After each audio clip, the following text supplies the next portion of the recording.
최근에 계속해서 오르락 내리락 난리를 치고 있는 암호화폐 관련된 소식을 들고 인사를 드려보고 있는 크립토 마토입니다. 자, 일단 오늘 미국 증시 보시면은 분위기가 나쁘지 않습니다. 지속적으로 전반적인 상승세를 이어가고 있는 미국 증시, 마감 전까지 이 꿋꿋하게 상승세를 유지할 수 있기를 바라보고, 달러 인덱스 지수는 약간 하락한 상황에서, 자, 비트코인 어제 방송 나가고 떡락했죠. 바트 심슨의 대갈통이 이렇게 보여주고 있으면서 쭉 떨어졌습니다. 확 떨어졌다가 지금은 다행히 3만 달러 이상까지 다시 올라온 상황. 3만 192달러, 이더리움은 1800달러 선에서 거래가 진행이 되고 있습니다. 사람들을 울고 웃게 만드는 애증의 비트코인, 다른 건 몰라도 꼭 3만 달러 선만큼은 유지해 줄 수 있기를 바라보면서 오늘 소식들 한 번씩 보도록 하겠습니다. 자, 호주 같은 경우 이번에 금리를 0.5% 올리면서 기준 금리를 0.85%까지 상승을 시켜가지고 인플레이션에 대응하고자 한다라고 합니다. 자, 전 세계 중앙은행들이 계속해서 금리를 올려대고 있는 상황 속에서 IMF뿐만 아니라 세계은행 역시 올해 전 세계 경제 성장률 예상치를 하향 조정했다라고 합니다. 4.1%에서 2.9%까지 전 세계 경제가 휘청휘청거리는 아슬아슬한 상황이 이어지고 있는 가운데, 개발도상국들 같은 경우는 부쩍 올라버린 식자재 값 때문에 엄청나게 고생을 하고 있다고 합니다. 이런 식으로 전 세계 경제가 흔들려 버리면 과연 암호화폐는 어떤 영향을 주게 될 것인가? 인플레이션에 비트코인이 대응할 수 있는 수단으로서 각인이 될 수 있다면 사람들이 비트코인으로 몰리게 되겠지만은, 그렇지 않다라면은 안 그래도 생활이 정말 빠듯해지게 될 것이기 때문에 암호화폐에 투자할 수 있는 여력이 많이 없지 않을까라는 예상을 한번 해봅니다. 전반적으로 껄쩍지근한 시간들이 계속되고 있는 상황 속에서, 자, 저번 주였었죠. 뉴욕 상원에서 암호화폐 채굴 금지법이 통과가 되는데 최종적으로 주지사가 사인을 해야 되죠. 근데 뉴욕주 주지사가 사인을 할지 말지 아직 결정을 못했다라고 합니다. 그거 하지 말라면 그냥 하지 마쇼 거. 진짜. 자, 한편 중앙아프리카 공화국의 중앙은행장 같은 경우는 이야기하기를 비트코인이야말로 미래 통화 시스템의 청사진을 제공할 수 있다라고 이야기를 했습니다. 미래 통화 비트코인 가즈아. 자, 그 다음으로 이어서 카자흐스탄의 중앙은행 총재 역시 이 비트코인 및 암호화폐 업계에 대해서 긍정적인 시각을 가지고 있었는데요. 암호화폐 산업을 최대한 활용하기를 원한다라고 밝혔습니다. 이를 위해서 암호화폐 시장 참여자들과 샤바샤바를 할 준비가 되어 있다라고 이야기를 하기도 했었는데요. 다만 합법화에 대해 이야기하기는 좀 이르다라고 밝혔습니다. 자, 근데 재미난 것은 중앙은행들 역시 하나둘씩 비트코인에게 마음을 열고 있다는 것이겠죠. 힘든 나라들부터 이 비트코인의 진가를 알아채고 있는 상황, 달러의 노예화로부터 벗어날 길을 찾고 있는 것이 아닌가라는 생각을 해보는데요. 자, 한편 미국 같은 경우는 비트코인의 이모 신시아 루미스 상원의원과 뉴욕주 민주당 상원의원인 키어스틴 질리브렌트 둘이 합쳐가지고 초당적 암호화폐에 관련된 법안인 책임있는 금융혁신법 드디어 발표가 되었다고 합니다. 자, 과연 해당 법안에는 어떤 내용들이 포함되어 있는지 잠깐 살펴보도록 하겠는데요. 일단 혼용됐었던 용어들이 통일되게 될 것이고, 비트코인 같이 상품으로 간주되는 암호화폐 같은 경우는 양아치인 SEC가 아니라 CFTC 상품선물거래위원회에서 담당하게 될 것이며, 암호화폐를 판별하는 데 있어서 SEC가 사고를 쪽쪽 우려먹듯이 반복적으로 암호화폐를 압박하는 데 사용해 왔었던 하위 테스트, 이 하위 테스트에 대한 새로운 암호화폐에 대한 해석이 포함되어 있으며, 이를 통해서 유가증권으로 간주되는 자산 같은 경우도 충분히 탈중앙화가 되어 있다면 그 분류가 변경될 수 있다고 합니다. SEC 측에서는 정말 이를 바득바득 갈 수밖에 없는 그러한 법안 내용들이 포함이 되어 있는데요. 또한 상품 및 서비스 지불에 암호화폐를 활용하는 데 있어서 건당 최대 200달러대까지는 세금이 발생하지 않는 내용이 포함되어 있다고 합니다. 그 외에 스테이블 코인 발행자들 같은 경우는 100% 지급 준비금이 요구되어야 된다라는 등등의 굉장히 이성적이고 합리적인 여러 내용들이 포함이 되어 있는데요. 블룸버그 측에서 이야기하기를 일단 올해 11월에 중간선거가 있기 때문에 법안 통과 가능성이 일단은 크지는 않다라고 합니다. 많이 안타까운 상황인데요. 그럼에도 불구하고 이 법안은 내년에 있을 보다 본격적인 협의를 위한 출발점이 될 수 있을 것이다라고 예측을 하고 있습니다. 개인적으로는 오히려 중간선거를 의식해가지고 의원들이 해당 법안을 통과시켜주면 정말 좋겠다라는 바람을 가져보는데요. 일단 정말 밤낮으로 수고하신 신시아 이모님께 감사의 말씀을 전합니다. 다음으로는 20명의 인권 운동가들이 비트코인과 스테이블코인의 유용성을 강조한 서한을 미국 의회에 전달을 했다고 합니다. 해당 내용에는 분쟁과 초인플레이션에 시달리고 있는 우크라이나와 베네수엘라 같은 국가에서 비트코인과 스테이블코인들이 도움이 많이 되었다. 정치적 억압과 경제적 어려움에 직면한 사람들에게 암호화폐가 유용하다라는 내용들이 포함되어 있는데요. 해당 서한은 낸시 팔로시 민주당 하원 의장과 일부 상원 의원들에게 전달이 됐다고 합니다. 자, 비트코인에 대해서 좀 개방적인 스탠스를 취해달라는 것이죠. 비트코인 좀 그만 괴롭혀라 이 욕심쟁이 정치인들아 라고 이야기를 하고 있는 것인데요. 자, 낸시 팔로시 이 양반이 뭘로 유명합니까? 바로 미국 내에서 21세기 최고의 주식 거래자 트레이더로 유명합니다. 이 사람하고 이 사람 남편이 주식 및 옵션 거래로 어마어마한 수익을 거둔 것으로 미국 내에서는 명성이 자자한데요. 명성이라고 하긴 그렇고 많이 알려진 상황인데요. 이 양반들이 정말 주식 거래에 일가견이 있어가지고 수익을 많이 올린 것이냐? 아니죠. 하원 의원장으로서 내부자 거래, 내부 정보를 기반으로 해가지고 수익을 많이 낸 것으로 알려져 있습니다. 굉장히 악질이죠. 악질인데 여기서 저희가 주목할 점은 낸시 팔로시가 최근에 미국 주식을 샀다라는 소식이 여기저기서 전해지고 있다는 것입니다. 그 말이 무엇을 뜻합니까? 미국 증시가 바닥을 찍고 올라갈 준비를 한 것이 아닌가라는 기대감을 사람들에게 전해주고 있다는 것인데요. 내부 거래를 통해서 많은 수익을 올린 얍삽한 인간이니만큼 미국 증시의 반등도 꿰고 있을 것이다. 그리고 미국 증시가 반등하게 된다면 비트코인도 다시 함께 올라가게 될 수 있지 않을까라고 하면서 많은 사람들이 기대감을 갖고 있는 것입니다.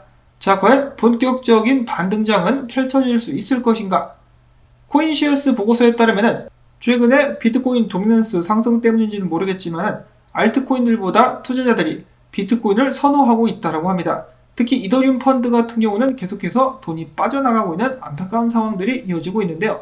어제 잠시 올라갔었던 비트코인 다시 한번 크게 떨구는 모습이 연출되었었습니다. 사람들은 또 떨구네 환장하겠다라고 이야기를 하고 있는 동안에 비트코인 35,000여 개가 거래소 밖으로 빠져나가는 모습이 포착되기도 했었다라고 합니다.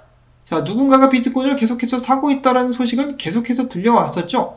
특히 비트코인 10,000개 이상을 들고 있는 고래들이 비트코인을 처묵처묵하고 있다는 온체인 데이터가 최근에 전해지기도 했었습니다. 그런 상황 속에서 비트파이넥스 고래들 동향을 보시면은 계속해서 롱 포지션을 마치 이 젠가 탑사트시 쌓아 올리고 있는 모습이 보여지고 있습니다. 어느샌가 63빌딩보다 더 높은 롱 수치를 기록하고 있는 비트파이넥스 고래들. 자, 이러한 상황 속에서 데이브 더 웨이브, 어제나 비트코인의 하락을 정확하게 찝었었던 저승사자 같은 트레이더라고 볼 수가 있겠는데요. 이 양반이 웬일로 비트코인 반등에 대한 예측을 하기도 했었다라고 합니다. 아주 그냥 조심스럽게 장기 하락 추세선까지 단기적으로 상승할 수도 있겠다라고 이야기를 하면서 이 자리까지 비트코인이 반등할 수 있겠다. 이 자리가 39,547달러인데 사람들이 간과하고 있는 것 중에 한 가지가 지금 공포와 연속적인 하락 때문에 까먹었을 수 있지만 비트코인 하락세를 보면은 어마무시하게 떨어져 버렸다. 그래서 반등이 나와도 전혀 이상한 자리가 아니다라는 것을 강조를 했다라고 합니다. 자, 과연 비트코인 39,547달러까지 반등할 수 있을 것인가? 좀 가자. 다음으로 인컴샤크 분석가는 상단에 CME 갭이 있는데 일단 35,000달러까지 반등할 수도 있을 것이라는 희망적인 분석을 가지고 왔었고요. 그 반면에 블런치 분석가는 지금 현재 차트가 2018년도랑 똑같다더라. 이런 식으로다가 그냥 비트코인 차트가 이제 확 꺼져 내려오면서 말 그대로 땅 꺼지듯이 확 꺼져 내려오면서 움직이게 될 가능성이 있다. 2018년도와 비교. 앞으로 더욱더 크게 하락할 가능성이 있긴 하지만은 22,000달러대까지 떨어진다면 줍줍하는 것을 잊지 말아야 된다라고 이야기를 하기도 했었는데요. 자, 근데 차이점이 있죠. 여기는 역대 고점이 아니었고 지금은 역대 고점에서 떨어지고 있기 때문에 반등 한번 나와주는 거 괜찮지 않을까라는 기대감을 가져봅니다. 일단 근데 오르든 내리든 실질적으로다가 비트코인이 지속적인 반등을 위해서라면 32,500달러 위를 뚫고 안착을 해줘야 되는 것이고 만약에 하락을 하게 될 것이라면 주목해야 될 지지선은 28,500달러다. 28,500달러가 뚫리면 지하실까지 땅 파고 내려가게 될 수가 있다라고 이야기를 하고 있습니다. 지금 중간에서 와리가리를 때리고 있는 비트코인. 과연 그는 어떤 방향을 향해서 나아가게 될까요? 이런 상황 속에서 뽕을 계속해서 갈아서 마셔보고 있는 크립토 로버 분석가. 비트코인 월봉 차트를 보면은 상단 추세가 아직 끊어지지 않았다면서 반등할 것임을 기대하고 있었습니다. 자, 과연 비트코인 반등할 수 있을까요? 다음으로는 뽕에 있어서는 둘째가라면 서럽다라는 이 T-아날리스트 분석가. 비트코인의 상승 채널은 여전히 건재하다. 이런 식으로다가 확 그냥 10만 달러까지 올라갈 것이다 라고 하면서 다시 한번 환상 속의 분석을 이어가고 있는 모습이 보여지고 있었습니다. 자, 일단 제대로 32,500달러나 뚫고 나서 지속적인 희망 회로를 돌려보도록 하겠고요. 다음으로 해서는 기타 소식들로 넘어갑니다. 계속해서 이더리움이 순환을 겪고 있는 가운데 3에로우즈 캐피탈 소유 추정 지갑에서 FTX 거래소로 이더리움 7,000개가 움직였으며 스테이킹을 주로 하고 있는 리도 파이낸스 같은 경우는 지금 현재 10,000개 이더리움을 매도 할랑말랑 하면서 검토하고 있다라고 합니다. 이더리움 좀 그만 괴롭혀라 이 자식들아. 계속해서 굴욕을 맛보고 있는 이더리움, 누가 좀 이더리움 좀 살려주세요. 자, 그 다음으로 앨런드 EGLD 같은 경우는 네트워크가 털리면서 165만 달러 이상의 EGLD를 도난당하기도 했었다는 안타까운 소식이 나왔습니다. 그놈의 해킹 지엽네요. 자, 이런 상황 속에서 저스틴 선, 트론 다오 리저브 같은 경우는 1억 달러 규모의 비트코인 및 트론을 매입할 계획을 가지고 있다고 하면서 사람들의 호응을 사는데 성공했습니다. 자, 근데 저스틴 선도 생각해보면 생각해볼수록 정말 난 인물이다라는 생각이 듭니다. 잘나고 못나고를 떠나가지고 이렇게까지 오래 버틴다라는 것이 굉장하다라는 생각이 드는데요. 이 도건 대표 같은 경우는 얼마 못 가가지고 그냥 확 사그라들어 버렸는데 저스틴 선 여전히 활발하게 커뮤니티에서 활동을 하면서 트론 프로젝트도 유지를 해 나가고 있습니다. 이런 점은 좀 높게 평가를 해주고 싶지는 않지만은 그래도 대단하다라는 생각이 들고요. 자, 그 다음으로 페이팔. 드디어 페이팔 거래소 내에서 외부 지갑으로 보유한 암호화폐를 전송할 수 있는 기능이 활성화가 되었다라고 합니다. 좋은 소식이라고 볼 수가 있겠고요. 다음으로는 뉴욕 빌딩에서 이 첫 번째 빌딩을 실물 기반으로 NFT로 만들어가지고 매물로 판매하는 재미난 사건이 또 발생을 했었다라고 합니다.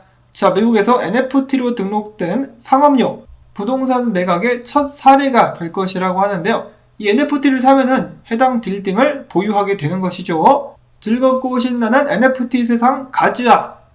다음으로는 웃지 못할 상황이 한국에서 또 발생하게 되었습니다. 자, 콘텐츠 진흥원 같은 경우는 이번에 신성장 게임 콘텐츠 제작 지원 사업에서 링게임즈를 발탁을 하고 최대 5억 달러 상당의 제작비를 지원하게 된다라고 밝혔습니다. 자, 근데 문제는 링게임즈가 다른 게임을 만드는 것이 아니라 게임하면서 돈 버는 P2E 게임을 개발하는 개발 회사라는 것인데요. 이런 식으로다가 한국 정부처에서 지원을 받아가지고 게임을 개발해서 내놨는데 문제는 한국 게임을 관리위원회에서 P2E 게임을 불법으로 간주를 하게 되면서 이 회사에서 게임을 만든다 할지라도 한국에서는 출시를 할 수 없다라는 것입니다. 웃긴데 웃을 수가 없는 상황이죠. 아버지를 아버지라 부르려고 했는데 니네 집 아버지가 아니니까 옆집 가서 아버지를 찾아라 라고 이야기를 하고 있는 상황. 정말로 이 암호화폐 시장만큼이나 개판이 아닌가 라는 생각을 다시 한번 해보고요. 마지막으로는 암호화폐 지갑 업체인 디센트에서 알려드립니다. 지금 인플레이션이 전 세계를 뒤덮고 있는 가운데 디센트 월렛 같은 경우도 재료 상승 등의 가격 상승을 피해갈 수는 없었다라고 합니다. 그래서 다가오는 7월부터 지갑을 매입하실 때 단품 같은 경우는 3만원 인상이 되게 될 것이라고 하고요. 두 개를 동시에 사시는 경우 같은 경우는 5만원 인상이 될 것이라고 합니다. 그래서 암호화폐 지갑을 사려고 생각하셨었던 분들 같은 경우는 6월달 안에 사셔야 그나마 좀 싼 가격으로 이제 암호화폐 지갑을 구매하실 수가 있겠다라는 말씀을 전해드립니다. 제 링크를 사용해 주시면 저에게도 도움이 됩니다. 자, 이 소식을 마지막으로 오늘 영상 여기서 인사를 드리도록 하겠습니다. 도움되셨다면 토마토밭 좀 살려주기, 광고 영상 재생 마지막까지 한 편만이라도, 그리고 좋아요 눌러주기 꼬르꼬르 꼭꼭 부탁을 드리면서 저는 다음에 새로운 소식 가지고 인사를 드리도록 하겠습니다. 안녕히 계십시오.